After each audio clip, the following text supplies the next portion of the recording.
What's going on, everybody? Welcome back to Draft Yoda. We got some surprising news recently from the college football world, I guess is the best you can call it, when former Cincinnati quarterback Brandon Sorsby, who transferred to Texas Tech to play for them this year, officially declared for the NFL Supplemental Draft. Now, anytime quarterback in particular enters the supplemental draft, it immediately creates intrigue because we don't see it happen very often.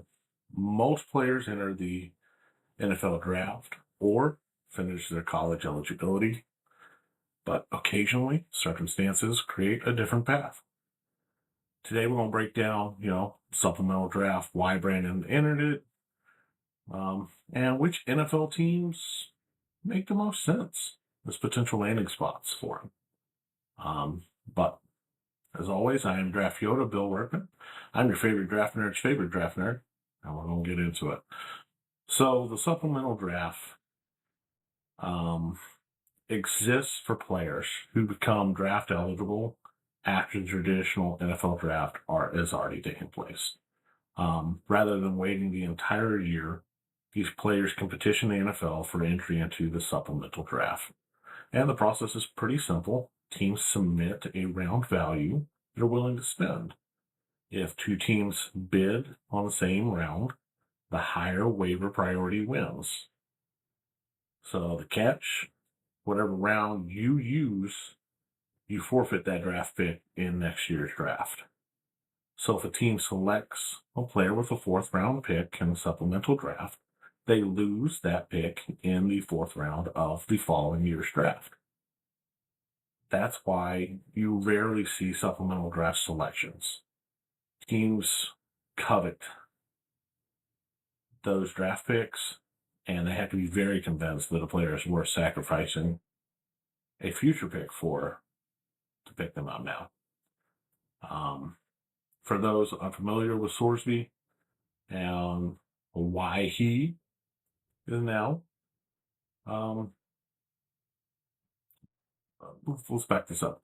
Let's go through his evaluation first. He has NFL size, NFL arm talent, good mobility. He has plenty of starting experience, and he's shown the ability to push the football vertically and create outside the normal structure of the offense. When the pocket breaks down, he's athletic enough to extend plays and threaten defenses with his legs. Traits are there. The only question he's had is consistency, and that's why I really wanted him to play for Texas Tech this year. But he's not a finished product, so teams are going to be drafting on the upside. Now, the gambling situation, he's going to have some explanations he has to give, and hopefully he can give those to teams and they feel comfortable with them. So I'm going to do these based off of everybody that I think he has a landing spot with, felt comfortable. Okay. First up is the New York Jets. The Jets continue to search for a long-term quarterback solution. Even when they have a pseudo starter in place, they need a developmental piece behind him, and they need depth there as well. Sorsby has enough arm talent to warrant the development, and New York has shown willingness to take chances on players with physical tools. This also allows a team with 3 first-round picks in the 2027 draft to build out a roster with more talent through the 2027 draft than they've seen in a long, long time. For instance, if you landed Sorsby and the Jets had a top 5 pick, which I think they will, based off of everything that's happening, and they land Jeremiah Smith, go with Garrett Wilson, that offense becomes scary. Then you add in 2, I think there'll be 10 to 20 picks in the NFL draft, and you add depth pieces, you add a talented piece into positions of scarcity for you, there's a lot to like about it. The reason it may not be a good fit is if the Jets are under pressure to win now, then it won't make sense. Also, developmental quarterbacks often struggle to survive in an environment with somebody who's already shown issues with maintaining himself. I'm going to say it's the best way to do it. Maybe New York is not the best place for him. And I don't know if New York has the patience that's going to be required. So I gave him a 7.5 out of 10 for a fit score for him. Next up is Minnesota Vikings. Minnesota is going to be one of the higher fits for me. Kevin O'Connell has been hyped as one of the best quarterback developers. I disagree with that a little bit, but it's a great chance for him to prove it. They have brought in Kyler Murray, so you got a year where you can sit Sorsby, you can develop him, and have him ready to come out. So he's not going to be forced on the field immediately. He gets to sit, learn, and develop.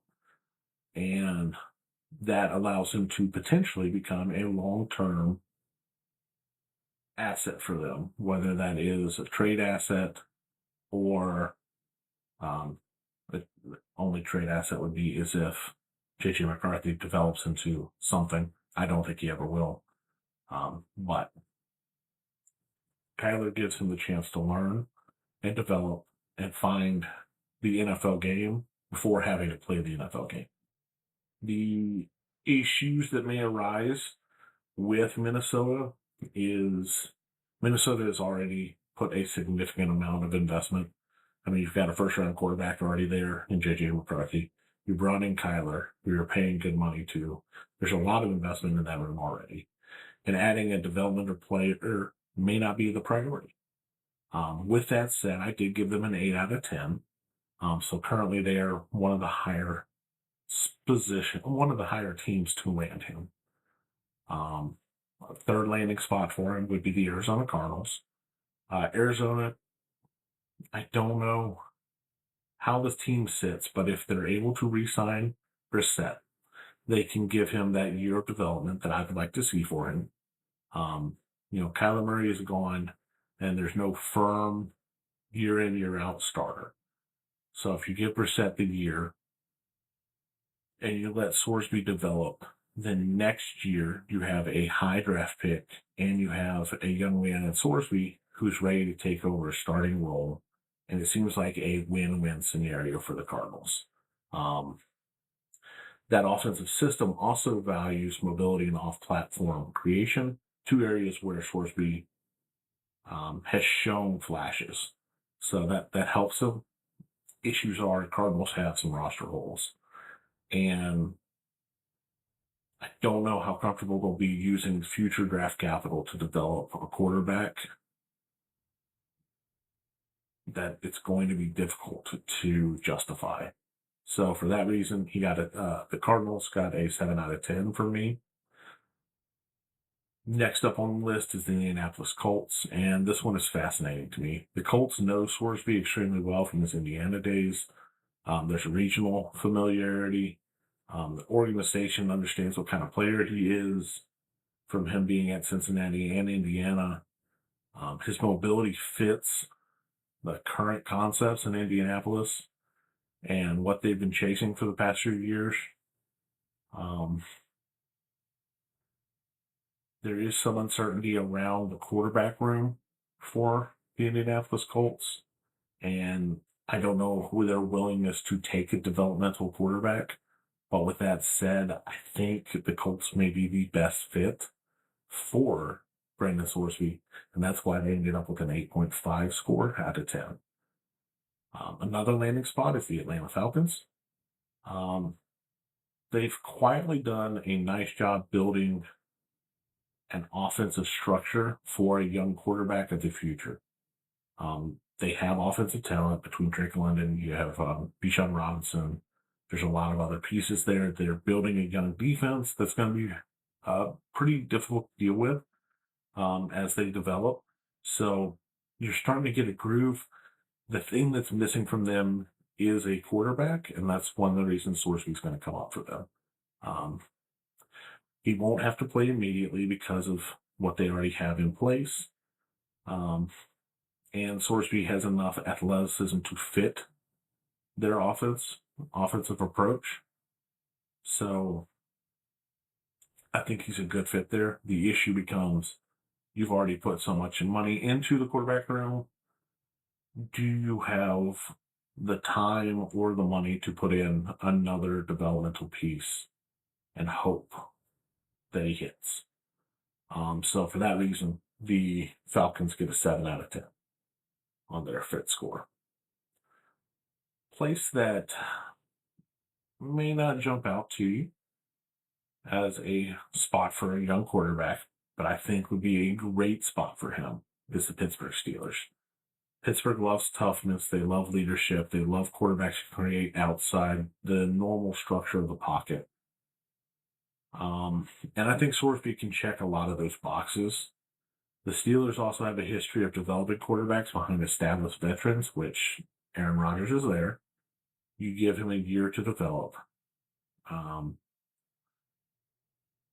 Unlike some of these other teams, Pittsburgh has a known history of not taking many risks, which is why this may not happen, especially with the supplemental draft. They typically prefer traditional development paths, and they've already brought in Drew Aller in this last draft class, so it very much depends on how they're viewing Drew Aller. Personally, I'm not a huge fan of Drew's. I've seen a lot of tape on him, and I've seen some of his NFL workouts, and his footwork is just scary, sloppy. So for Pittsburgh, for me, they've got an 8 out of 10 score. Last team that could be a potential landing spot for him is the Dolphins. The Dolphins need a quarterback. It's a simple reality. Mike McDaniels would like to have one of the most creative offenses in pro football, and Sorsby's mobility and arm talent could maximize McDaniels' offense. The issue becomes the system prioritizes quick processing and anticipation, which Sorsby hasn't really shown. It hasn't really shown those to be his strongest talents, and you just paid a lot of money to a new quarterback, so the fit isn't as clean. But with Miami needing a quarterback no matter what, they're always going to be in these conversations, so we had to put him in there. Personally, my final prediction is he ends up with the Colts or the Vikings. I would really like to see him with the Jets just because the possibilities, but I think at the end of the day, it's either the Colts or the Vikings. Both organizations can allow him to develop. Both organizations have an infrastructure in place for a quarterback. And both organizations can afford some patience for a developmental quarterback, giving him a year to really catch his feet and get up to speed. But now I want to hear from you. Where do you think Brandon Sorsby lands? Do you think he gets drafted in the supplemental draft? He could enter it and not. If he doesn't, he becomes a free agent. Where does he sign? Drop your comments down below. Let's talk about it. If you enjoyed this video, make sure you hit the like button, subscribe to the channel, as we're going to keep putting in the work every single day. I'm Draft Yoda, Bill Workman. I am your favorite draft nerd's favorite draft nerd, and we'll see you next.